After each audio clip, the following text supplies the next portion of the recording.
नमस्कार दोस्तों, आज हम बात करेंगे बीएससी नर्सिंग सब्जेक्ट एमर्सन के टॉपिक कार्डियक टेम्पोनेट के बारे में। शुरू करते हैं कार्डियक टेम्पोनेट।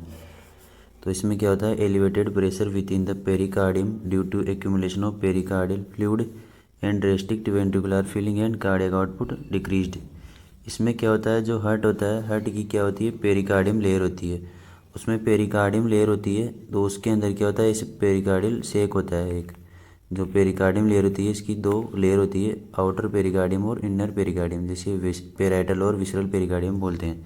तो इसमें क्या होता है कि जो पेरिकार्डियम सेक होता है, यानी इसके बीच में जो गैप है, ये पेरिकार्डियम सेक है। तो इसमें क्या होता है, फ्लूइड भरा होता है, पेरिकार्डियल फ्लूइड। इसमें क्या होता है, ये बहुत ज़्यादा भर जाता है, मतलब 150 ml के आसपास भर जाता है। नॉर्मली ये बहुत कम होता है, लेकिन इसमें इस कंडीशन में 150 ml के आसपास चला जाता है। तो ये क्या करता है, वेंट्रिकुलर फिलिंग, यानी जो वेंट्रिकल्स फिल होता है, जो ये हार्ट का जो वेंट्रिकल्स है, ये लेफ्ट वेंट्रिकल है, इसके फिलिंग को क्या करता है, ये कम करता है। और कार्डियक आउटपुट इसकी वजह से क्या हो जाता है, डिक्रीज हो जाता है, क्योंकि वेंट्रिकल्स फिल नहीं हो पाती प्रॉपर, तो वो कार्डियक आउटपुट भी कम हो जाता है। तो इस कंडीशन में क्या होता है, कार्डियक आउटपुट और वेंट्रिकुलर फीलिंग डिक्रीज हो जाती है।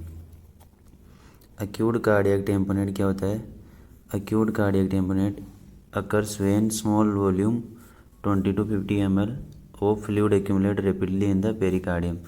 मतलब क्या होता है, एक्यूट का मतलब क्या होता है, मतलब बहुत जल्दी, इसलिए वो रैपिडली इन ऑनसेट, मतलब किसी डिजीज़ का मतलब ऑनसेट बहुत जल्दी हो जाता है, वो एक्यूट होती है। इसमें क्या होता है कि 20 से 50 ml क्या हो जाता है, पेरिकार्डियल फ्लूइड एक्यूमुलेट हो जाता है पेरिकार्डियम सेक के अंदर। तो उससे क्या हो जाता है, cardiac tamponade, acute cardiac tamponade. इसके देखते हैं हम ईटियोलॉजी एंड आगे देखते हैं मीटियोलॉजी एंड रिस्क फैक्टर, मतलब इसके कौन कौन से कारण होते हैं और रिस्क फैक्टर होते हैं। पहला है ड्रेसलर सिंड्रोम। ड्रेसलर सिंड्रोम क्या होता है कि हार्ट की आउटर लेयर होती है पेरिकार्डियम, उसमें क्या हो जाता है, इन्फ्लामेशन हो जाता है, और उस वजह से क्या होता है, उसमें एक्यूमुलेशन हो जाता है फ्लूइड का। तो ड्रेसलर सिंड्रोम। इफ्यूजन होता है, इफ्यूजन पेरिकार्डियल इफ्यूजन होता है, जिसमें क्या होता है, उसमें भी पेरिकार्डियम फ्लूइड ज़्यादा हो जाता है, लेकिन वो क्या करता है, क्या होता है, कार्डियक टेम्पोनेट से कम सीवियर कंडीशन होती है, मतलब उसमें वेंट्रिकुलर फिलिंग को इतना रेस्ट्रिक्ट नहीं करता वो। Haemorrhage from non traumatic injury. जो नॉन ट्रॉमेटिक इंजरी होती है, कोई भी अंदर शरीर के अंदर इंजरी होती है, उस वजह से क्या होता है, हेमरेज हो सकता है, तो उसमें पेरिकार्डियल फ्लूइड, उसके अंदर ब्लड भी बढ़ सकता है, तो उससे क्या हो सकता है, कार्डियक टेम्पोनेट। मायोकार्डियल इन्फेक्शन की वजह से हो सकता है ये। यूरेमिया। यूरेमिया क्या होता है, इसमें ब्लड में वेस्ट प्रोडक्ट की मात्रा ज़्यादा बढ़ जाती है, तो उस वजह से भी क्या हो सकता है, कार्डियक टेम्पोनेट। अब देखते हैं हम इसके क्लिनिकल मैनिफेस्टेशन, यानी कौन कौन से साइन एंड सिम्टम्स में देखने को मिलते हैं। फर्स्ट है पैराडॉक्सिकल पल्स। पैराडॉक्सिकल पल्स क्या होता है, इसमें क्या होता है कि जो जब हम इनहेलेशन करते हैं, सांस अंदर लेते हैं, तो क्या होता है, बीपी, वो पल्स होती है जो बहुत वीक हो जाती है, मतलब पल्स इंस्पायरेशन के समय बहुत ज़्यादा वीक हो जाती है। इसके और साइन एंड सिम्टम्स है बैक स्ट्राइड। जो बैक होता है, उसके 3 साइन है इसके अंदर। कौन कौन से, हाइपोटेंशन यानी बीपी डिक्रीज मिलती है। दूसरा जुगुलार वेन डिस्टेंशन होता है, मतलब जुगुलार वेन का प्रेशर इंक्रीज हो जाता है। तीसरा है मफल्ड हर्ट साउंड। जो मफल्ड हर्ट, ये साइलेंट अटैक नहीं है, इसमें मफल्ड हर्ट साउंड है। जो तीसरा साइन है वो कौन सा है, मफल्ड हर्ट साउंड मिलती है, एक अबनॉर्मल साउंड है। Decrease cardiac output. Cardiac output decrease हो जाता है। Increase cardiovascular pressure. जो कार्डियोवेस्कुलर प्रेशर होता है वो इंक्रीज हो जाता है। Narrowing pulse pressure. जो पल्स प्रेशर होता है, मतलब सिस्टोलिक बीपी और डायस्टोलिक बीपी के बेटा जो अंतर है अंदर का, वो कम हो जाता है। जैसे कि 120/80 नॉर्मल होती है बीपी, तो 120 में से 80 गए तो 40 नॉर्मल पल्स प्रेशर होता है, तो ये कम हो जाता है। डिस्निया देखने को मिलता है। टेकीकार्डिया यानी पल्स बढ़ जाती है। चेस्ट पेन, चेस्ट में पेन दिखाई देता है। डायग्नोस्टिक इवैल्यूएशन देखते हैं इसकी, मतलब कौन कौन से डायग्नोस्टिक इवैल्यूएशन होते हैं जिससे हमें इसका पता चल जाता है। फर्स्ट हिस्ट्री कलेक्ट करते हैं पेशेंट की।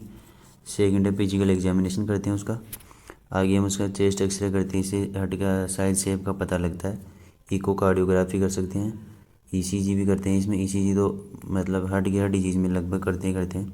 पल्मोनरी आर्टरी कैथेटराइजेशन, मतलब इसमें क्या होता है कि जो पल्मोनरी आर्टरी होती है उसके अंदर कैथेटर इंसर्ट करते हैं।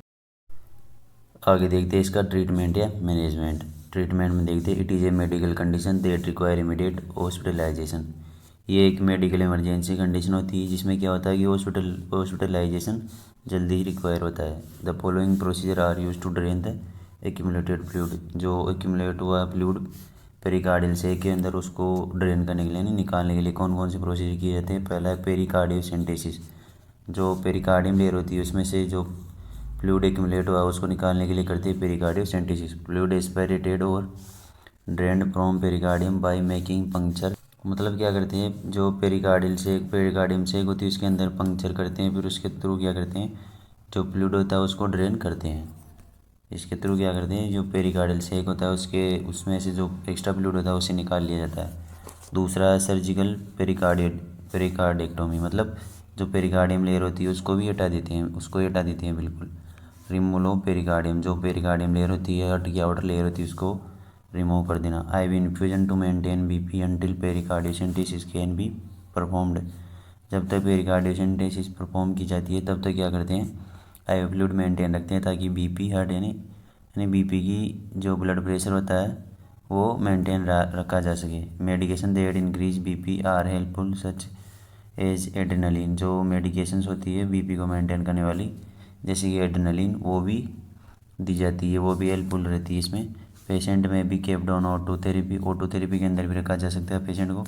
Provide antibiotic therapy to control infection such as tetracycline. ये एंटीबायोटिक थेरेपी देते हैं ताकि इन्फेक्शन से प्रिवेंट किया जा सके। Administer corticosteroid to reduce infection को कम करने के लिए कोर्टिकोस्टेरॉइड्स देते हैं। Thank you.